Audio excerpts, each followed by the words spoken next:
I say something I shouldn't. Right, now's the time to, really watch your P's and Q's, I'll try to watch my language tonight. Yeah. Yeah, appreciate that. Hey, it's a struggle, as you know, for me. It's a struggle. So, woo.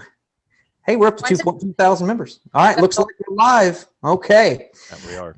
All right. Well, we'll wait a little bit and kind of let people, get situated and get ready to go, and let some people get in here.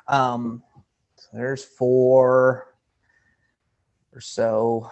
Like I said, we always give it a little bit and then go from there. One of these days, Coach, and Kelly, we're going to get some intro video to kind of, go from there once we go live. But what we're a really good intro video, Sam. I feel lighted right now. I know this ain't the high tech that you're used to. It's just not. Yeah. So we'll get there. He's expecting time, but next time I really expect some. Yeah. Really, as you should. I'm thinking more like pyrotechnics, kind of like a wrestling, coming to the ring intro. I didn't want to say that, but that's exactly what I That's right. All right. Well, those of you that are with us, looks like there's about 12 or so we got some people, so that's good. Thanks for joining us. Welcome once again to Behind the Mic. With me as always, Brian Big Daddy Lane Pie, so many nicknames, so many good times. With us again, as you see at the bottom, Kelly Haar, lifter, motivator, 20-year veteran. She's definitely got a lot to offer. And with us tonight, two-time Hall of Famer, legend around so all over Southern Illinois, former quarterback for Salem High School, but then he went on to much better things and coached at Florida, and now he's still coaching. But we have the legend, Kerry Martin, with us as well. So we want to welcome you all tonight. What we're going to do, and I reached out to Coach Martin and reached out to Kelly, and Lane Pie put our heads together. Actually, Lane's giant head up against mine, and mine kind of drifts off. But we put our heads together and thought, in this rough year that we've had, and now 2021 is upon us, hopefully it's something better. It's hard to stay motivated, and we've run into a lot of obstacles, a lot of depression, things like that. A lot of you with New Year's resolutions, like getting back into the gym. Motivation is a hard thing to keep going. And so I have collected, some people here to kind of talk about that. I've never met a better motivator in my life than Kerry Martin. I remember it from the time I was 14, 15 years old. Still now, I will call him and bother him, and he will guide me as he always does, because he didn't realize whenever he started talking to me when I was that young that he would have to continue talking to me. But once my coach, always my coach, baby. But thank you all who's tuned in, and we will hopefully, if this helps one of you, then it's totally worth it. So, and please share this, and, maybe we can get some other people and help them out as well. So to get to it, and it doesn't really matter who starts, but I guess since Coach Martin, you are the grand poobah of motivation, I contacted him and said, hey, what are your thoughts? And he's always planned out, ready to go. So Coach Kerry Martin, I give the floor to you on your thoughts on motivation. Well, the first thing you mentioned to me was the New Year's resolutions. I mean, and that's a huge deal. So many people make New Year's resolutions, and they want to start fresh for the new year, and I don't think there's ever been a year in my lifetime where starting fresh was more important than 2021 after what happened in 2020. So certainly New Year's resolutions are a big deal, and I think first of all, a lot of New Year's resolutions involve diet, Sam, and they involve exercise, and they involve making a change, something in your life. And I think the most important thing in my experience is just setting realistic goals. I mean, people sometimes set lofty goals that maybe aren't manageable, and once they realize that after a week or two, they give up on them. So I think it's important to set realistic goals and understand that the change is incremental, and it's okay to have setbacks. It's okay to take a step back. The idea behind a New Year's resolution and fulfillment of it is really about consistency and persistence. And to me, that's it. That goes for achieving any goal. It's being consistent, meaning maybe you don't do it every day. Maybe you don't go to the gym every day or work out every day, but work out more days than you don't.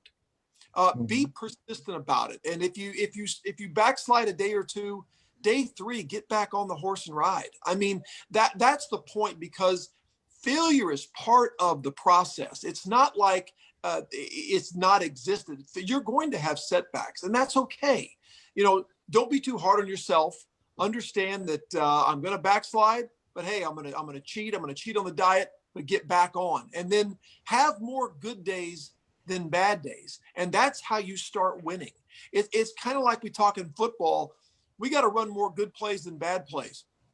We got to have more good quarters than bad quarters. And if we can start winning more plays, we're going to start winning more games. And so just make sure you're winning more days than you're losing. And just try to be as consistent and be as persistent as you can.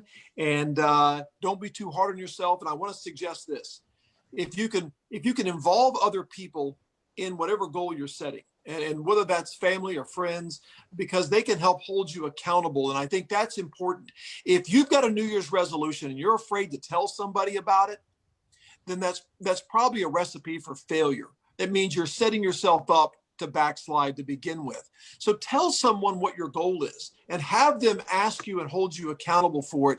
And I think that is a big, big factor. My brother and my nephew who lives in Chicago kind of hold me accountable for what I'm doing workout wise. And that's been really, really good for me to share with them what I'm doing and what my plan is. And then they will ask me almost every other day or every third day, hey, how are you doing on your diet? How are you doing on your exercise? And I think that's important. So involve other people and have that accountability factor involved, as well as, just out there doing it on your own. Mm-hmm. Absolutely. Kelly, what are your thoughts on, especially, New Year's resolutions and motivation and all that? What are your thoughts from a woman's perspective? As this is new to BTM, we want women feedback. We want their perspective. So what are your thoughts? Your program needed this, Sam. You're right. You're correct. Yes. Yeah. I think the biggest thing with motivation is figuring out your why. Why are you doing whatever it is you want to do? Why are you making this New Year's resolution? Why do you want to eat healthier? Is it because it's January and everybody else is doing a New Year's resolution and you just feel like this is the time you have to do it? Is it because of your kids? Do you want to be able to run down the street with them, play with them? Do you want to be able to work out well into your 60s, 70s, and 80s? So if you don't know why you're doing something, then the likelihood of you being able to stick to it is going to be pretty slim. And it's okay if your why changes. You may like one day be like, oh, I want to do it because of this. And then 2 months down the road, change your why. And that's fine. Your why can adjust with you as long as you're sticking with your goals. But if you don't know why you want to do something, then you're not going to be able to stick with it. And we have a saying in the Army about, so this is a military perspective, not so much a female perspective. False motivation is better than no motivation. And that's a mindset. So even if I'm pretending to be motivated, then some part of me is going to be a little bit motivated, and it's hard in the military. There's a lot of tough jobs out there and outside of the military, but I can't think of too many that are much worse than being on the front lines in Iraq. And you've got to figure out, why am I doing this? It's definitely not for a paycheck. I'll say that. It's not for the college money. That just knowing in your heart what it is why you want to do it. That's what keeps you motivated. That's what keeps me motivated. Absolutely. Lane Pie, what about you when it comes to, working out, sticking with it, keep doing it? What's your motivation? Especially like New Year's resolutions, things like that, but just working out in general. The motivation obviously is just, it's to get overall and better health, and, suffered some injuries, some, things that have fell apart, whether it's a shoulder or whatever. And so it's getting back to feeling better. And that's, you talk about motivation. It's very selfish, but mine's is like, I want to feel better. I mean, yeah, I want to look better. That's a selfish one too, but I want to feel better. And then as Kelly it goes back to family, kids. That's your why. And then as Coach Martin was saying, you go into that repetitiveness. And so to me, it's like, if I can keep being persistent, those become habits become things that you actually get better at, and when something becomes habitual, you tend to do it more. And so what I try and focus on is, I do feel better when I get up in the morning and do something. The rest of the day, A, goes by faster, and B, I feel better about it. So trying to bottle that up and remember it every morning is the hard part, But yeah, that to me is the motivation. My motivation, obviously, like I said, my why is just to get back into feeling better, getting away from some of these injuries, and obviously, longevity, health, and all those other things. But then definitely to me, it's getting from the persistence to where it's habit forming. And when you get to that habitual state, that's when I think you start seeing some more progress and you start feeling better about it. Absolutely. And, like for those of us that have been doing this for a long time, it started back in high school and we pretty much stick with it.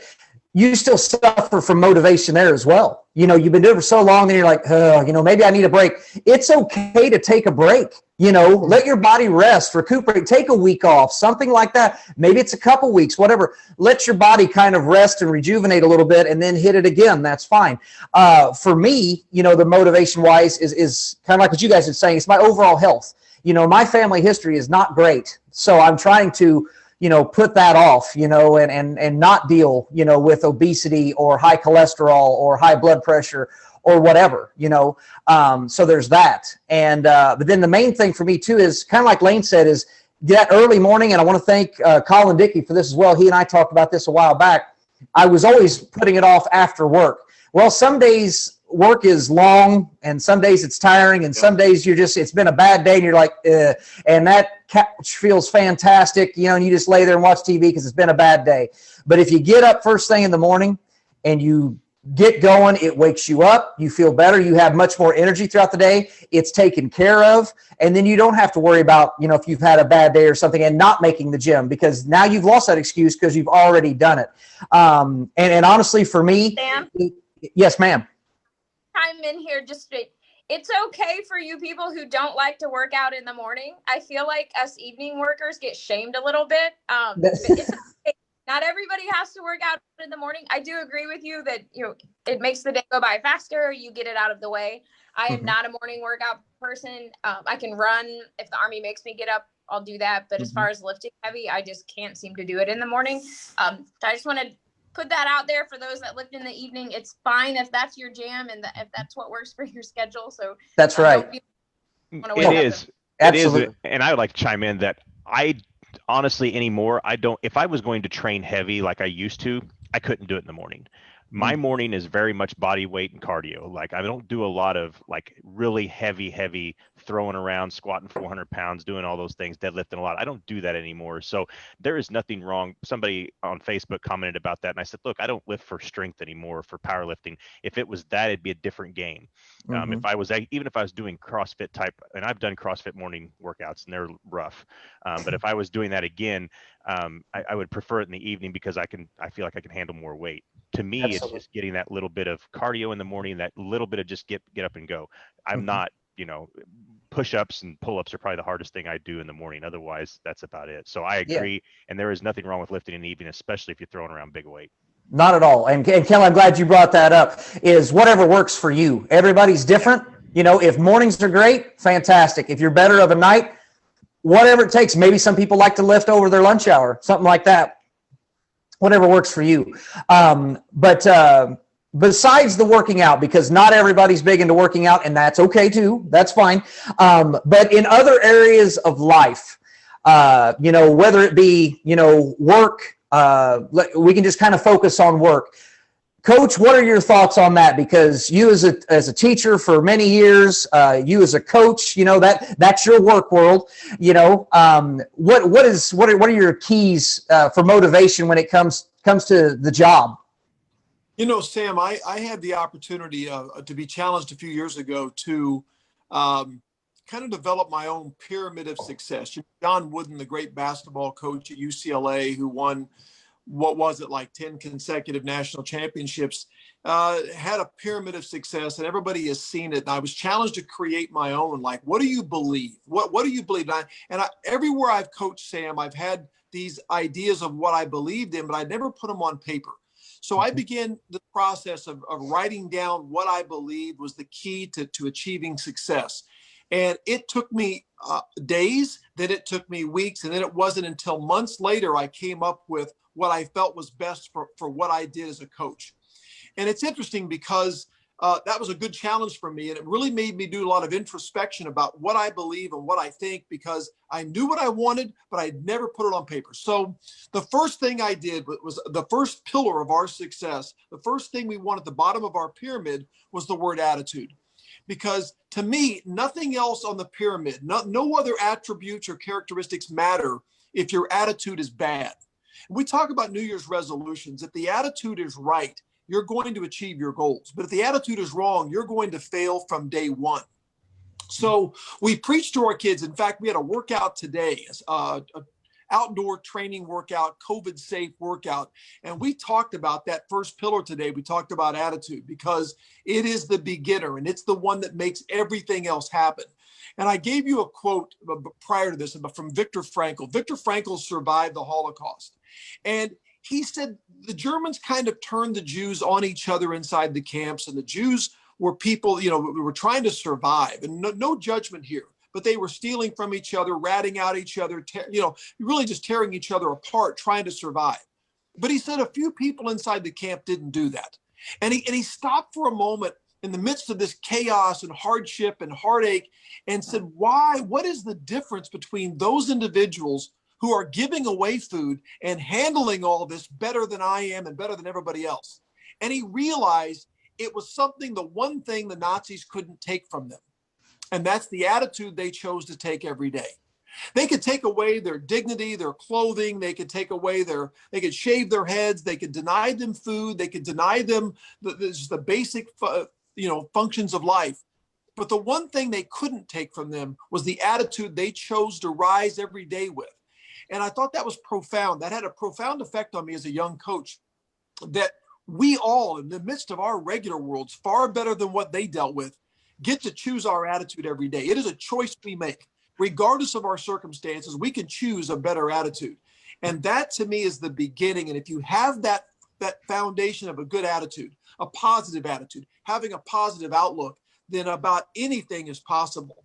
And the next thing I would say, coupled with that, is if you've got goals, you got to write them down. I'm a big believer in this. I heard someone say that one time that they did a survey of successful people, whatever that definition was, I don't know, but they found that successful people tended to write their goals on paper and put them someplace where they could see them. So beginning in 2005, my football team here at Marion began keeping a little card. It was a little laminated card that had our team goals on it. Since 2005, this has been several years later now, we're on our 15th or 16th year since we've been doing it, we have achieved, I think, 82 or 83% of the goals that were placed on those cards year after year. The point being, we didn't achieve all of them. But in life, if you could achieve 80-some% of your goals, and the ones we didn't achieve, sometimes we came close. Mm-hmm. Sometimes it was state championship. Sometimes it was to get beyond the quarterfinals or whatever. And we may not have gotten there, but we came close. So the point being, when you take those goals and you post them, there's something about your subconscious almost goes to work trying to achieve what you put in front of your face every day on the bathroom mirror, on the dash of your car, a reminder of this is why. And Kelly said that. It was a beautiful statement about you got to know your why. So when my players come to practice, or I go to work, or I'm going to work on a practice plan, I've got that why, our goals. That's our why. That's posted where I can see it. And that's what I'm reminded of. This is why we're going through this hardship or this situation, this hot practice. It isn't about surviving the hot practice. It's to achieve the goals that are on this paper. So I really think that's key. And we post that, we give it to the kids. They take it, they have a copy. Some put it in their locker, some put it in their car. And the other thing I want to mention is you better have a vision statement for your company, for your team, for your class, for your program.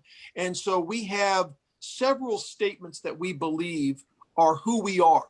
And Sam, we even post that in the locker room. It's called the Wildcat Creed. And the kids are trained in the off season to memorize what's on that creed, because that's the statements that we believe in. And to the point where we test them on it. And it's to the point where if I start one of the statements on the creed to my team post-practice, they can finish what I'm going to say. Mm-hmm. And I think once they start understanding, and we are collectively all pursuing the same goals, then I think it's transformative in what an organization can achieve. Because now you've got not a coach who wants to achieve something, but you've got 115 coaches and players and trainer and staff all understanding this is our goal. And boy, you put that collective power, it is exponentially powerful, because now we're all trying to work together, help make each other better. Our goal is not individual success, but the achievement of that individual, or those team goals rather than individual goals. So that has been a big part of, I think, my development as a coach, is understanding how important it is not just to coach the fundamentals of the game well, but the other parts, what we call the culture of our program, has to be taught to our kids, preached to our kids. And we did it today out there on the field at 30 some degrees or 40 some degrees. We talked about attitude being our first foundation and what that means, and giving some examples of why that's important. So again, I think attitude being the first pillar, setting goals and writing them down, and having some type of vision statement or mission statement for your program or company. I talked a lot, Sam, so if you got questions about that, let me know. Nope. That's why you're here, because I've got goosebumps and I'm just ready to play. I don't know how long I can go, but I'm ready to play. Lane Pie, what about you at work? What keeps you motivated? What keeps you going every day? You know, for me personally, the goal is it basically, the goal keeps me motivated, right? So if I'm in part of a team or a group, it's that common goal that, hey, I want to strive to that, and then I want to do it as efficiently, as correctly, and as easily as possible, right? So I don't want this to be over complex. I don't want it to do any of those things. So I try and set my goals. And my motivation is to get to that point, right? When the job becomes easy and enjoyable, okay, maybe it's time to look for other challenges, but I've mastered that part of it. And I've done that through the current career I'm in. But the one that probably was the most challenging and the most like football was when I was with the SWAT team I was with. So, I mean, I was a police officer, but part-time I did SWAT stuff. And so now it's very much like football. I had 40 some guys, we're all alpha males, right? So now it's very hard to lead alpha males when everybody has that kind of personality. And so my motivation then was to master my skills, and I get better, because I was considered a team leader at that point in time. I had to be as good or better than most of the guys. But if I wasn't, that was fine. You shined on those guys that were proficient, and you made them, upper level parts of the team. So it's identifying talent and doing that. So my motivation was always to be efficient for myself, be very knowledgeable and proficient at my job, and then turn around and try and bring that whatever group I'm working with together, as Coach was saying there, with that same mission statement, that same goal. And our goal, when it was in SWAT, was to do it safely, efficiently, and come home at the end of the day. In my business I'm with now, it's essentially the same. We want to do it safe. We want to be efficient. And we want to be successful. So, successful is basically accomplishing all the things that are on checklist or whatever it is that I'm pushing my team to do. And, I've been fortunate enough, I'm still in management level. So it's still bringing people together and getting them to that common goal. With at the same time, me being part of a leader, I'm going to go do everything that I would ask any of those people to do. So I try and lead by example. And that's Amen. another motivating thing for me. If I can get there myself, I'm planning on bringing as many people that want to come with me. So, amen. That's great. Good statement, Kelly. Considering where you started in the military and what your rank is now, which very few people have that rank. Ever since I've known you, you've been a very motivated person. So, is that just something that you were born with? Is it something that was taught to you at an early age? What was your motivation to get to where you are today? A lot of it was my family, my parents. The whole reason we moved to Flora was because my dad bought a hardware store. He left working for another company and ventured out on his own at a relatively young age and became very successful. And as far as my mom, she raised 4 kids on her own until she met my dad and they got married. So watching her work 2 jobs, take care of all the kids, pay the bills, and do all that was pretty awesome to see. And I'm lucky to start off, at an early age with such a strong role model. And in the Army, we define leadership as providing purpose, direction, and motivation to accomplish the mission. And I think both Brian and Coach Martin said the exact same things. As a leader, whether you're a coach or manager or whatever you want to title, the leader is, you have to be able to provide that motivation to whoever it is you're working with to get them to accomplish the mission. And it's all about your attitude. As a command sergeant major at a garrison, I run an Army installation. I run an Army base, and I have to make sure that I motivate all of my staff and the employees and the soldiers to accomplish their mission, or the bigger mission fails. So, and at some point you have to learn too, it's not just about you. And I think Coach Martin said that it's about the team. It's not about the coach wanting to win. It's not about me or my commander wanting the base to be successful. It's about the employees and the staff and the entire base. And without my motivation and without me having a positive attitude, there's no way I could expect the rest of my staff and the soldiers to have one. So I think what both Brian and Coach Martin said, attitudes leading by example. If you guys haven't ever heard of Sergeant Audie Murphy as Book to Hell and Back, the movie, amazing, awesome. I highly suggest. It's a quick read as far as the book. The movie's probably even shorter, but I'm a big fan of the book over the movie. But that's leading by example, and just like Brian said. Yeah, absolutely. And in my work life has changed for years. I was in education, and just like you guys said, your attitude whenever the kids walk through the door sets the tone for the next 45 minutes. Coach Martin can tell you that. If you're excited about the topic, if you get those kids going, they will do anything you want, and it inspires those kids, and they go from there. And then providing the motivation for them to exceed. There were times where I would make a bet with a kid in front of everybody, and a kid that wasn't trying, didn't have a great home life, things like that. One time with a kid, I said, "What's it going to take?" Because he was not stupid, he just didn't care. So what's it going to take? He goes, "I'll tell you what." He said, "If you wear a dress," and I said, because you're getting, these grades, I know you can get at least an A or B if you try. He goes, "You wear a dress." I said, "That's fine."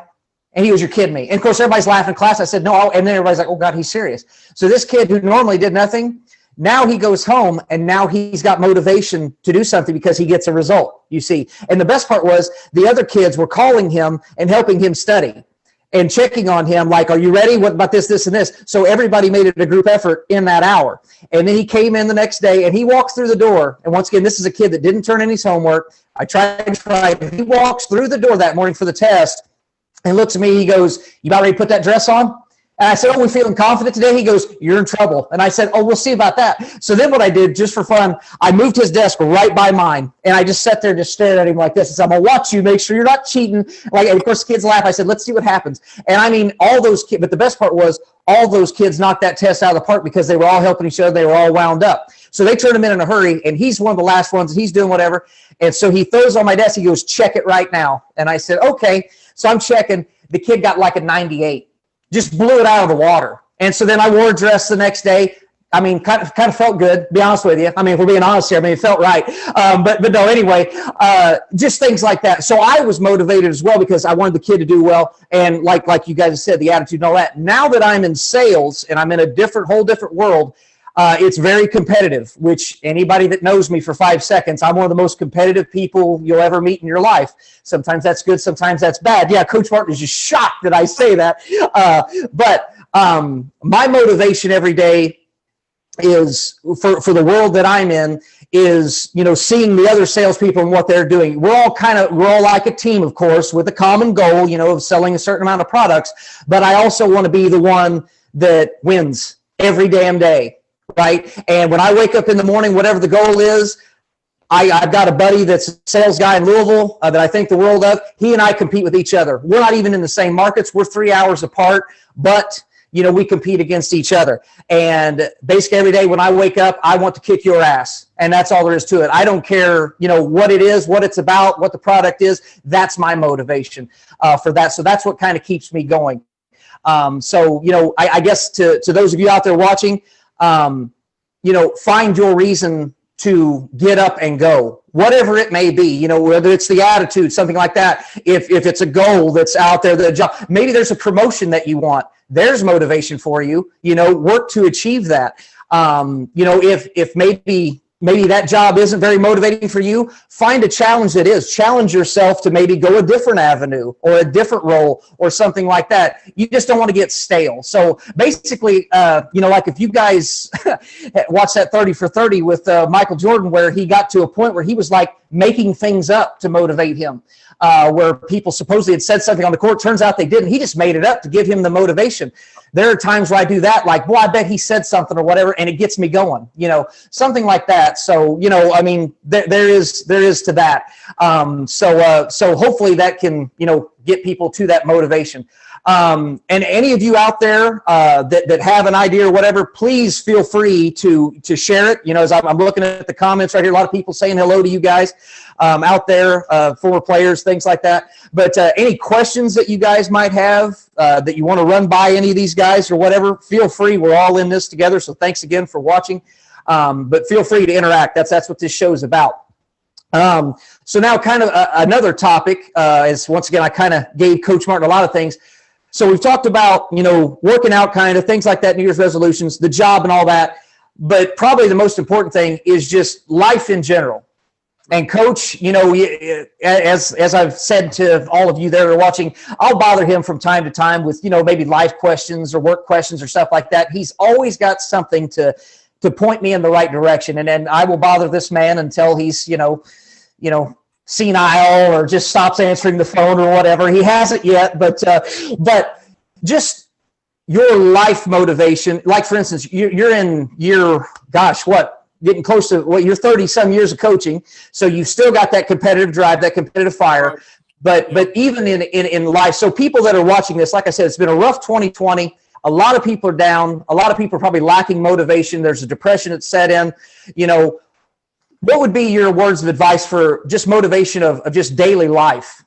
Well, let me start with this. And first of all, when you're asked to speak on success or motivation, I think there's this belief that you've not had any rough patches or failure in your life. And I want people to know that some of the successes that I've had in life were certainly due. The successes came from a collective effort. My family, my wife Tracy, and assistant coaches, and I've never achieved anything on my own, ever, never singularly did anything. So it's been a collective effort. So if I ever say I mean we, and I'll try to say we, but I've never heard you say I in my life. So yeah. Let me start with this.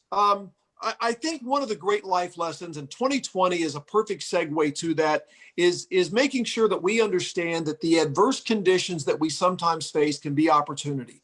We preach this to our players, that adversity can mean opportunity. What the heck does that mean? I'm reading a book right now called "The Obstacle Is the Way." It's kind of in my lane, what I believe anyway, but it's been really a great adaptation of what I already believe, but fueled it even more. So here's my point. Any setback we have or hardship we have can be an opportunity to grow. And oftentimes that growth is uncomfortable. We don't like it. We don't want it, but it happens. And in the end, it makes us better. We are in a society today that is trying to avoid and trying to fail, and we are missing an opportunity where real transformative growth takes place, and a chance to really find out more about ourselves and who we are. So let me give you a couple of career examples so people don't sit there and think I've cornered the market on success or motivation, because I have not. And by the way, I'm writing things down tonight that you guys are saying. I have a folder called My Last Lecture. And I'll never give it, probably, it'll be too long, but I'm going to add your dress story as part of my last lecture and tell your story to a future audience that doesn't want to hear it. But I love my life just been made. I actually inspired Coach Kerry Martin to go, oh man, yeah. That will go in the file tomorrow or Saturday anyway. So let me tell you this. In 1991, I was head coach at Flora, and the Flora Wolves were 2-2 after 4 games. And I went to the library. I told my wife, I've got to make some changes, but I've got to use this adverse situation. We won 2, then we lost 2. We're 2-2. We're 500, and the playoffs are in jeopardy because we got to win 7 to get in. And I wanted to be a playoff team. So I went to the library at Flora High School and I locked myself in and I began poring over what would make a difference. I came up with a 4-4 defense. I felt like that's what our personnel is more suited for. We went ahead and won the final 5 games and made the playoffs, but the adversity caused that change. In 1992, the Flora Wolves were 2-5 and not very good and suffered from a lot of injuries. And both of you guys were on that team, and you know. We decided to go to the spread offense the last 2 weeks of the season. Steve Stringer came back as quarterback, and we carried that offense and those final 2 wins of 92 into 93 success with Sam quarterbacking the spread offense and throwing the ball to Joel Powless and Dustin Zimmerman and Rug McGrew and all these different people, and Eric Major at tailback and Brian and the Beasts up front all doing their job. But I don't make those changes, Sam, unless there's adversity. You know, those changes came, those betterments for me in the program, for our program, came through adversity. In 2004, I had been the head coach here for 3 seasons at Marion. We had won 8 games in 3 years. And I was either on my way out or I didn't know what I was going to do. I was going to resign. They may fire me. I didn't know. I used that opportunity to say, what can we do different? And I went to the shotgun spread offense, which was very rare back then, and it transformed the program for the next 15 years. The adversity made me better because I had to do a lot of introspection and figure out, what am I doing wrong? Don't blame everybody else. The worst thing I could have done was blame the kids, blame the town, because people wanted to. They would tell me, you've been a success everywhere you've been. Marion's the problem. I still believe someone can come here and win, and why not make that me? So I fired myself in my brain and started from scratch. And I honestly am telling you, I'm a better coach today because of the 8 wins over 3 years between 2002 and 2004. So I'm encouraging people during this adverse time to look at adversity as an opportunity to reflect, to change, to refocus, to try something different, to try a new path, to retrain your brain, because I'm telling you, I have failed. I just gave you 3 examples of failure, but all 3 led to greater successes down the road. And I think that's a big part of our learning process as people, is not letting failure be the end all. Let adversity and failure be the beginning of something better in our lives down the road, whether that's relationship, team, business, whatever. The failure tells you things. And listen, people are more likely to rethink things after failure than after success. And part of the reason teams don't go undefeated is because they stop looking inside when they're winning. But sometimes teams are better after a loss. Sometimes are better after a loss because it forces reflection. Why did that happen? And you can win by 3 points and reflect not a bit. You can lose by 3 and do a ton of reflection. So I think that's been important in my life, and in 2020 with all the crazy stuff going on. And I don't even pretend to know what business people who are facing the COVID shutdowns are dealing with. But I do want to encourage them that sometimes in life, failure can be opportunity. So Correct. That's the big thing I want to say to start off the next topic. Absolutely. Kelly, what are your thoughts? Life in general, motivation. I will say for a long time, I kind of fought being a female in the Army and a role model only because I was a female. I really shied away from that for a long time. And it took some of my mentors to tell me, like, no, you need to embrace that because it's a real thing. And you mentioned earlier, there aren't very many command sergeant majors in the Army, or there's even fewer female command sergeants majors. So it's not easy for me to say that out loud because to me, it's a job and it's my rank and I love what I do. So to actually admit that, it's part of I think like 1% of the Army is that rank.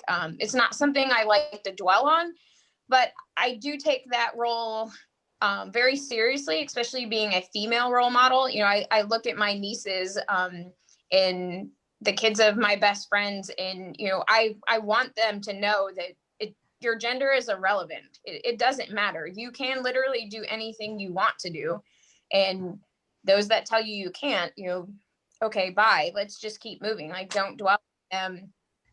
figure out what you want to do in life, be confident, and still to this day, it'll be 21 years in March.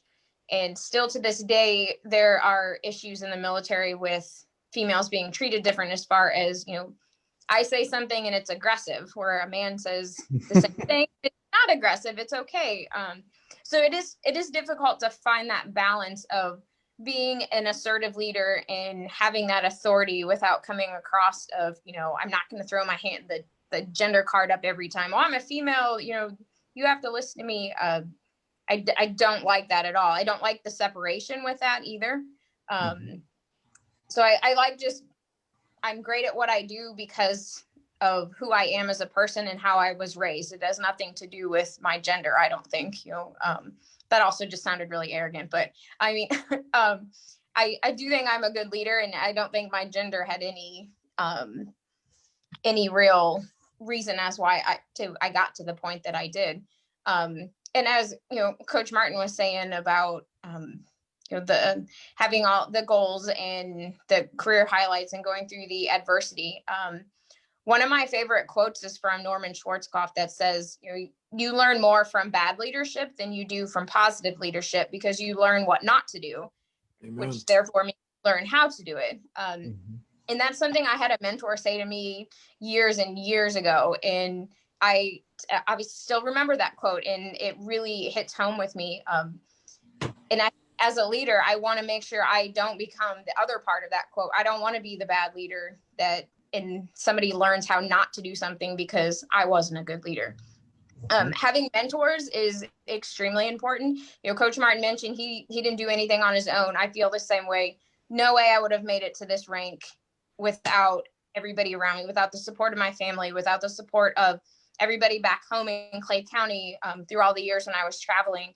The mentors that I've had, the good leaders, and I have had some really terrible leaders. I learned from them as well. But I have never made a decision on my military career without the assistance of other people. I can't do it on my own.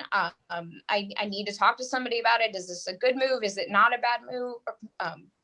So just talking with the mentors is really helpful. And also, I think one of the other things that tends to hold people back is being afraid to make change and being afraid to get outside of their comfort zones.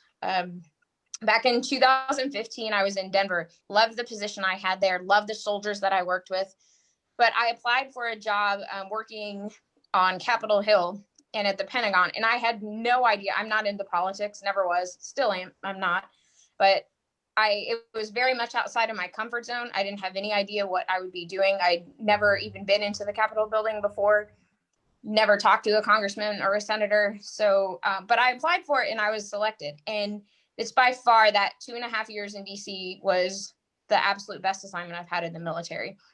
And not because it was DC. I did some cool things there, had some cool opportunities, but it pushed me so far outside of my comfort zone where it changed me as a person for a better, where now I can go into a room with people I don't know and go up and talk to them and start conversations. And now I have a much better understanding of how the Army operates as a whole from the strategic level.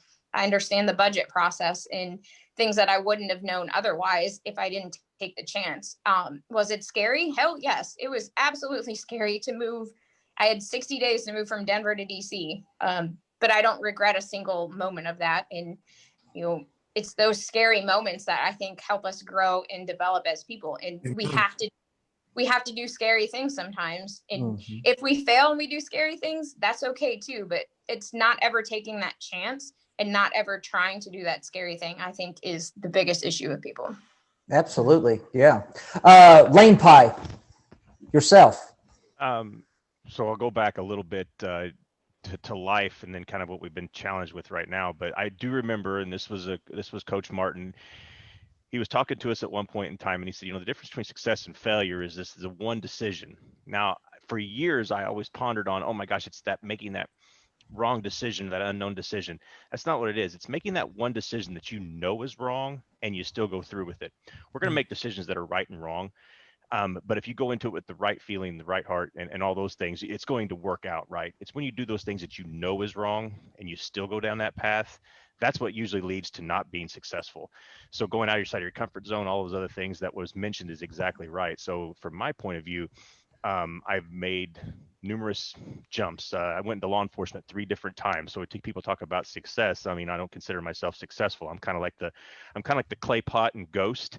It's going okay, and then it kind of gets thrown off every once in a while, and then you got to put it back on. You got to mold it back to where it's going. You know, so I mean, I've had those back and forths, but most of those decisions, I don't ever think that I was like I made the wrong decision. Obviously, my path took me a different route, and then as we're dealing with now and life and everything else, and I will say this again because I think it bears repeating, even though I said it on the last Behind the Mic show, is I think it comes down to balance, right?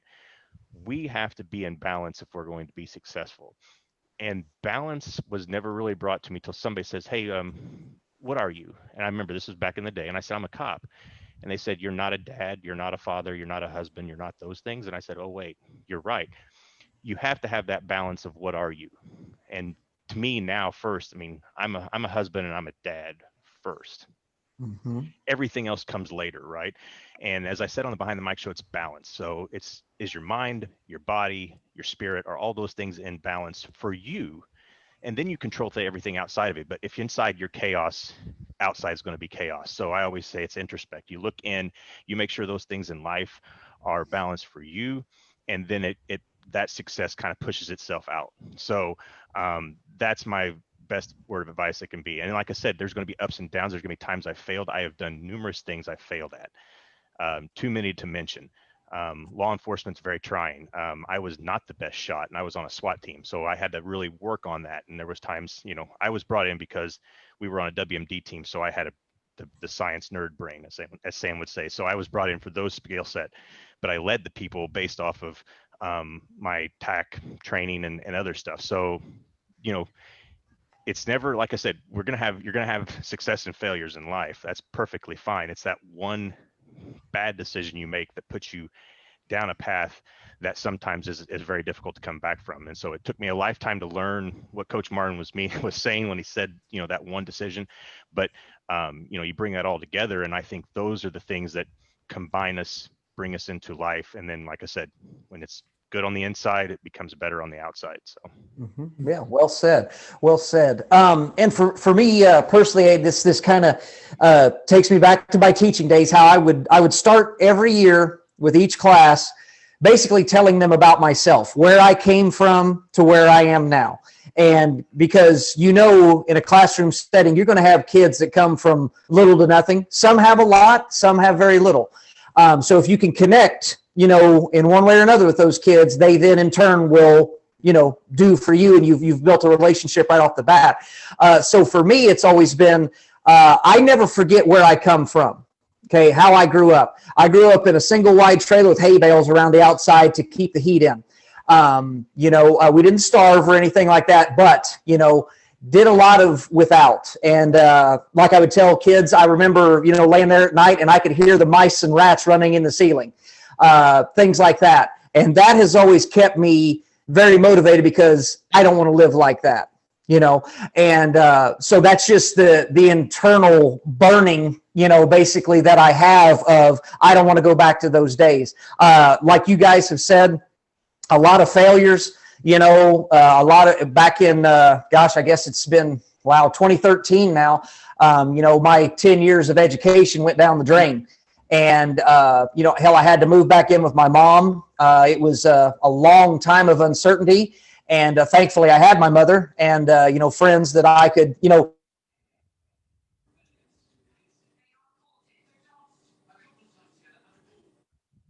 Pause for just a second, Sam.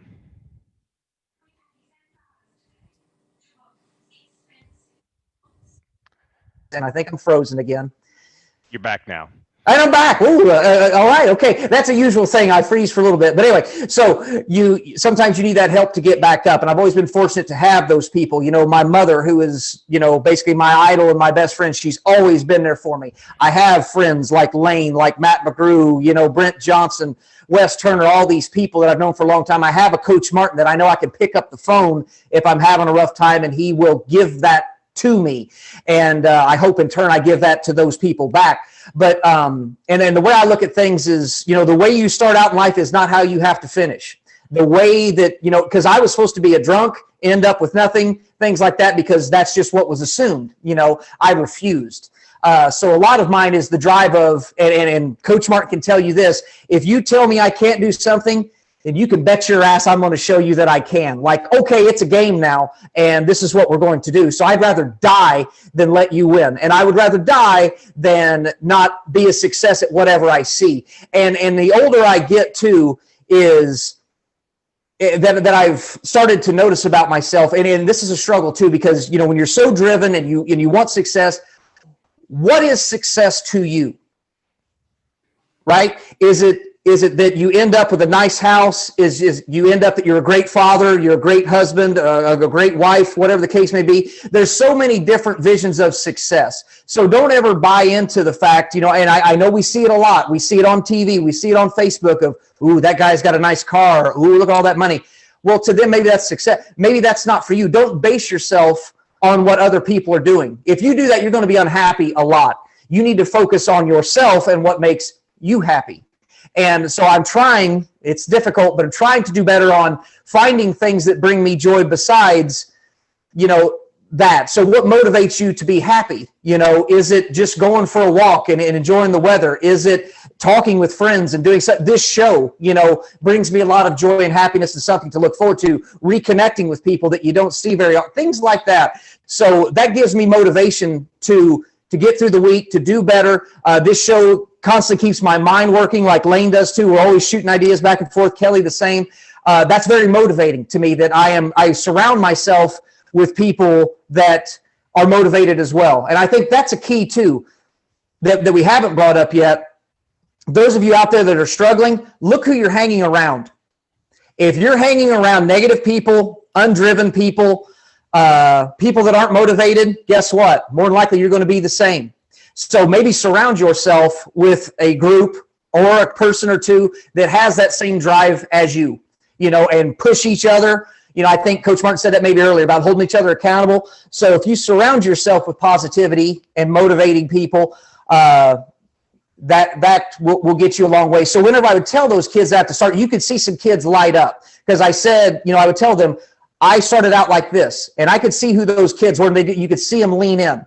And I said, but I was the first person in my family to graduate from college. That wasn't even, people didn't think that was possible. You know, so to do that, sure, did I have the brains? Yeah, but was he really going to do it? Yeah, who knows? But I did it. You know, so things like that, you know, helped motivate me, because I also knew standing in front of those kids, they were looking at me as I used to look at Coach Martin. So I was fortunate as I got older, and you get into, like, when I got in 7th grade, I had a great coach in Jim Hosick, who I will always admire that man. Intense. Woo, boy, was he intense. But he was a hell of a coach, and you knew he cared. Then you had, you know, a Larry McGrew. And so a lot of mine was from coaching. And then you got into, you know, the high school, where you had some great teachers. You know, you had a Jim Baird who got me in debate classes, and that really got me going. You had a Kerry Martin who, by the way, folks, if you didn't get to have Kerry Martin in class, he's an even better teacher than he is a coach. So I would just sit there riveted, like, holy crap, you know, he's telling these stories, and it just motivates you. So that motivated me, because people like that got me on the right path. Without those people, I'm not sure where I would have ended up. So that motivated me down the road to say, you know what, these people helped you, maybe you can help some others. And I think I've done that, because I still have a lot of former students and coaches or players of mine that reach out and say the same thing. That brings me a lot of joy to know that did that, and you just kind of pay it forward. So, you know, long story short, you can either use, kind of like Coach Mark was talking, the obstacles. You can either use that as motivation or as a crutch, and like, well, my life isn't fair, and this is, well, you know what, there's going to be a lot of that. And it's about how you react, what you do, and you go from there. Because you're going to have there's going to be a lot of down days, and you can either bounce back. And it's okay if something bad happens to be down for a little bit. That's okay. But eventually, you got to get up, you know. And so that's pretty much the way I look at that. So we got about 10 minutes left. Closing thoughts. Coach, you know what, Coach Martin, I'm going to save you for last, okay, on this part. I think that's a good way to go. So I'll start with Big Daddy Lane, closing thoughts. Thanks everybody for taking their time to come and listen to us today. And again, I'll be the first one out of this whole group. I'm not the life coach, the expert or anything. I've been very fortunate to have a lot of good people around me. I've been very fortunate to have a great wife, great family, and that has got me to where I'm at. So it's no magical formula or anything that I have. It's the people who've been around me, who've supported me when I've done some crazy things. Like Kelly said, I left Flora, I left law enforcement. I did a lot of things that were way out of my comfort zone to get me to where I'm at now. And I'm fortunate where I'm at, all in the short span of, I think, 3 years I left Flora. So, but thank you for your time. We hope this helps somebody. And again, like I said, I'm not a life coach. I don't have a book coming out yet. No, it was great to come here and chat with everybody. The same thing, if you saw me looking down, I was taking notes during this as well. I'll listen to it again and take notes because there's great wealth of information here. And again, appreciate everybody for tuning in. Absolutely. Kelly, final thoughts. Same thing as Lane. I appreciate you all listening. I'm a normal average person, so I don't really necessarily think what I have to say is super important. But like you said at the beginning, Sam, if something we say today changes one person or inspires one person, then this podcast is absolutely worth it. Don't be afraid to ask for help is probably my biggest advice. And it's something I have struggled with my entire life. I do not do well with asking people for help whatsoever. I'm getting better at it. But if you have a rough time or you need to talk to somebody, it's okay. And we all go through it. Although I would, especially in the military, we didn't ever admit that, we all had issues or we needed to talk. It's very hard to admit that in the Army. Now we're kind of shying away from that and being like, no, you need to go talk to people. So if you lose motivation or you need just to run an idea by somebody, find those people in your corner. And don't make all those people ones who are going to sugarcoat things and, tell you you're the best in the world. You need to find some people who are going to be straight up honest with you, tell you the good and the bad, because that's how you're going to learn and grow as a person. Again, I want to thank everybody. I'm going to do a real quick plug for our ladies' night on Sunday. If you guys want listen in, we're going to talk about all things female related. Males are absolutely welcome to join in, ask questions too. We'll talk about fitness, body image, body composition. There's some questions about some pregnancies, postpartum stuff. So we'll cover all that too. And I'd set, you all are an hour behind me. What is it? 7? It'll be 8 o'clock. I think 7 o'clock Central. Yeah. 8 o'clock. Yeah. Sunday night. On Sunday night. Again, thank you guys, Sam and Brian, for having me. And I feel very honored to be on a podcast with Coach Martin. He's a tough act to follow when you try to talk about motivation after him. Yeah, isn't it fun? Yeah, that's why he's going to close this show. Yeah, so nobody really has to follow with the closing. And I will say once again, just like they've said, thank you to those that watched. We hope this helps. The goal of this podcast and show is to provide some entertainment, some laughs, also positivity. We don't have much of that going on right now. So if we can give you guys an hour break or so away from the negativity in this world, and we can help anybody at all. Like Lane said, we are not life coaches. I hope was I frozen? We heard you. Am I back? You are. All right, here we go. Sorry. Then I lied to him. Yeah.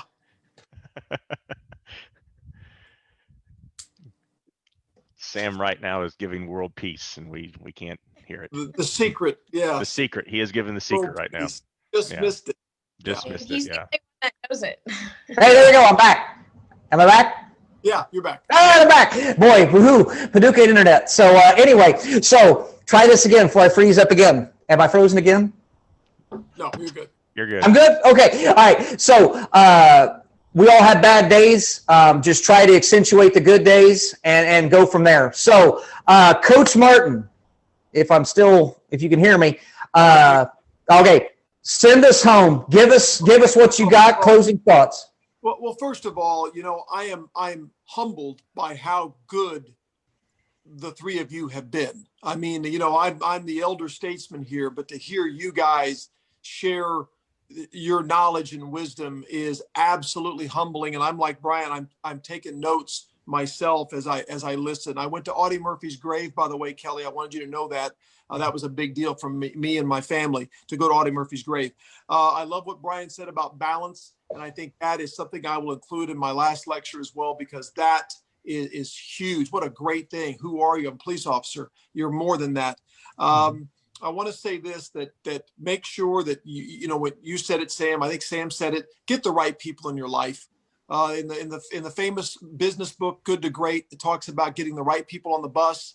And I think Kelly might have mentioned this. Not only that, but get the wrong people off the bus, because it works both ways. Get them, you know, and surround yourself with different people if you're not having success, and you will find a change. You will be who you walk with every single day. There's an African proverb: don't tell me who you are, tell me who you walk with. And that is profound. And finally, like I said, I just think increase your inputs. If you want to be motivated, read a book, watch a TED Talk, listen to a podcast. Let your inputs be powerful. Let your inputs be positive more than negative, because what's going in, garbage out. You got to put good stuff in your brain, good stuff in your heart. You got to surround yourself with people that are believing in what you believe in, and focusing, and people that will be honest with you and tell you the truth, because you got to be able to face the truth in these situations, and have people hold you accountable. But as I said, I'm extremely humbled to hear how good you guys were and what you had to say. And I'm very blessed to be asked to think that I have something worthy to say. And I appreciate it, Sam and Brian, and to be on here with Kelly. 21 years in the military, paid a price I've never paid. So kudos to you. God bless you. And just honored to be here. Awesome. Well, once again, those of you out there that watch, thank you to everybody that was able to do this tonight. Thank you to those of you that watched. We truly hope that this helps somebody out there. If you know somebody out there that's struggling, reach out to them, talk to them, share this with them. If they can get something out of this, fantastic. Be there for people in this time right now. Pick up a phone, send a text, call, stop by, whatever. We are all in this together, and we don't get anywhere by ourselves. I think that's definitely a theme for tonight. So thank you again for watching. We will be there Sunday night, as Kelly said, with another awesome show. I can't wait for that. Ladies' night. It's going to be fantastic. It's ladies' night, but it's going to be awesome. And there's going to be two very motivational people again to keep you on track for your fitness goals and life again in general. So with this show, we will continue to be positive. We will continue to try to entertain, and we will not have commercials. We will not bore you with stuff like that. So thanks again for watching, and thanks again to you guys that joined us. Lane Pie, send us home, buddy. Thanks, everybody.